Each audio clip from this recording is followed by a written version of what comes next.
Hello, Cens Nation, and welcome to episode 4 of the Cens Mafia podcast. My name is Sam Hassa, creator and host of the show, and it's an absolute pleasure to have a former Air Centennial, a Schmaltz Cup champion, and an OHL star on the show. So join me in welcoming a guy who's not a big science guy, but won a Schmaltz Cup, which isn't that big of a deal. Welcome to the show, Eric Uba. Thanks for having me, Sam. Quite the intro. Absolutely. Buddy, we'll go back to your time in air. 16-year-old, take us through that year. I went into that season finishing my minor midget year up and then getting drafted by Flint.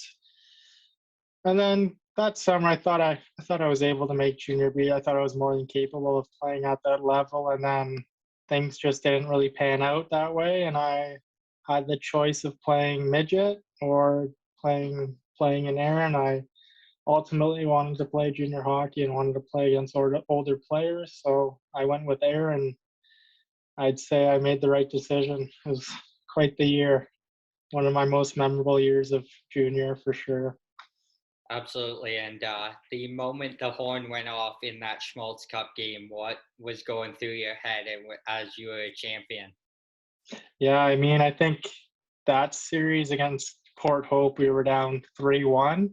They were up 3-1 in the series, and then our team was stacked, and we knew we had more and we could win. So I think we just I think we won the next two games by quite a bit, and then that last game we just pulled it off and pulled off the comeback. And yeah, it was incredible. Winning my first real championship was something else and something I'll never forget. Now, the next season, you headed out to the Wellington Dukes of the Ontario Junior Hockey League. So just talk about how that opportunity came about and how that season started for you. Yeah, again, I thought I was capable of making Flint that year, making the jump to the OHL, and then again, that wasn't the case. It didn't work out that way. So I went to the next highest level I could go to, and that was junior A in Wellington. So that year, I just kind of focused on uh, developing my game and getting ready for either the NCAA or maybe Flint would come calling again, which they did. And then ultimately, I signed with Flint.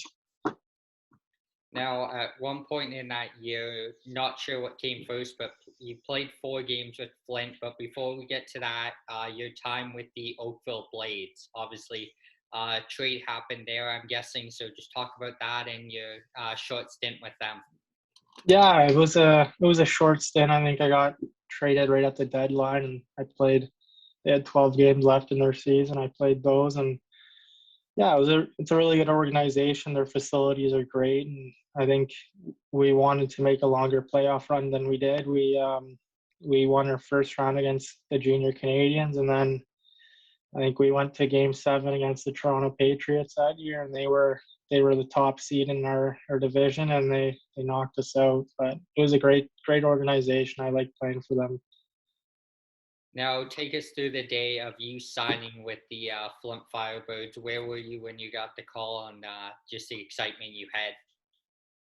Yeah, I think at that moment I was kind of on the edge, on the bridge of kind of wanting to pursue NCAA, but at that point in time, there was no really interest, and I knew as a kid my goal was always the OHL, and that was kind of my dream, was to play in the OHL. So when Flint offered me a contract, it was a tough decision for sure, but I think that's what I wanted to do, is play in the OHL. So it was kind of an easy one in that respect.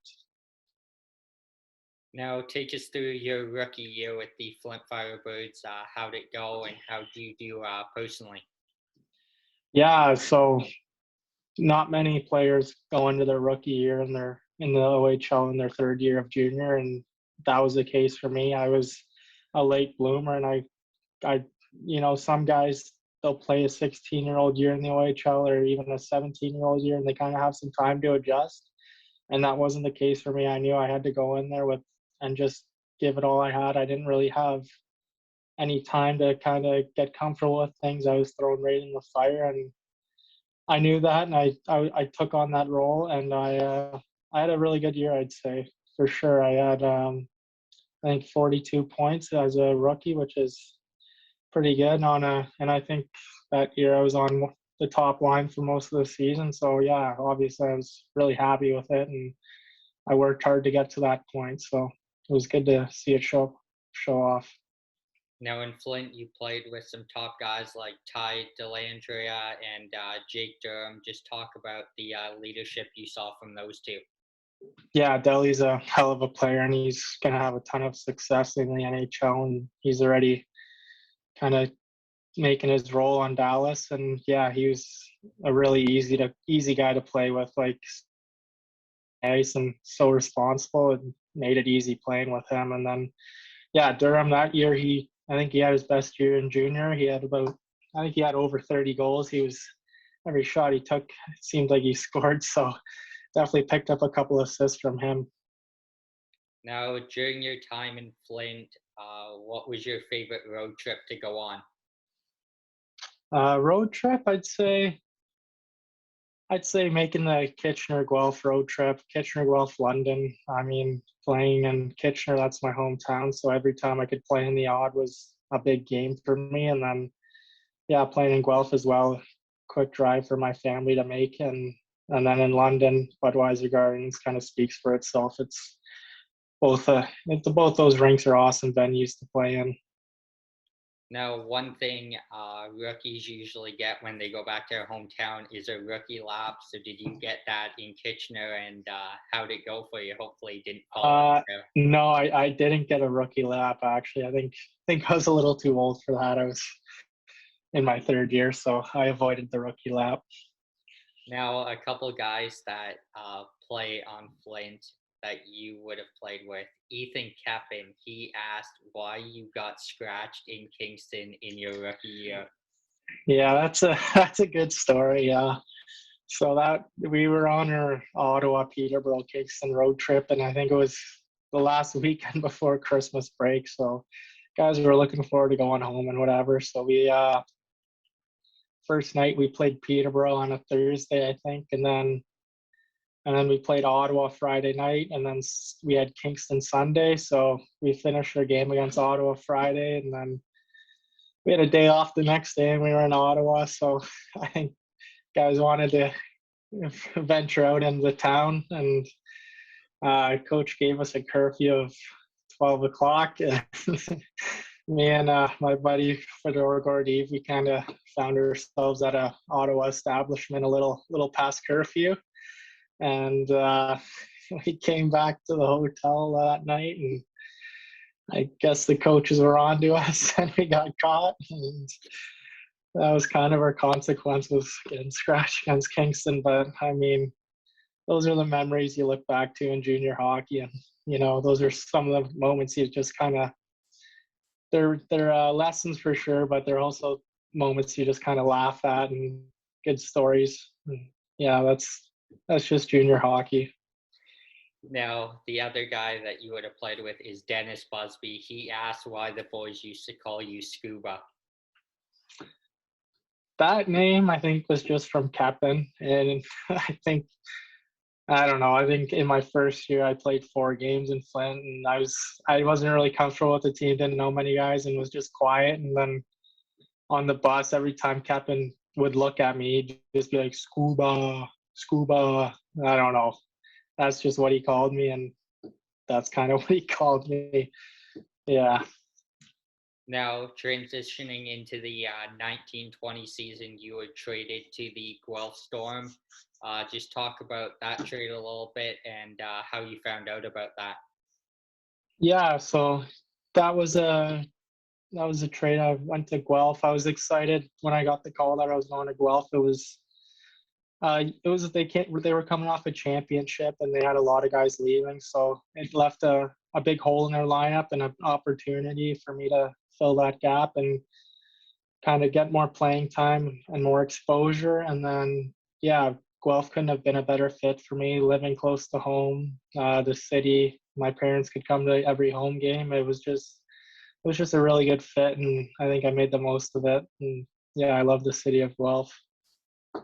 Now, take us through how the year went. Obviously, it getting cut short is crappy, but just take us through how the season was going for you guys in Guelph.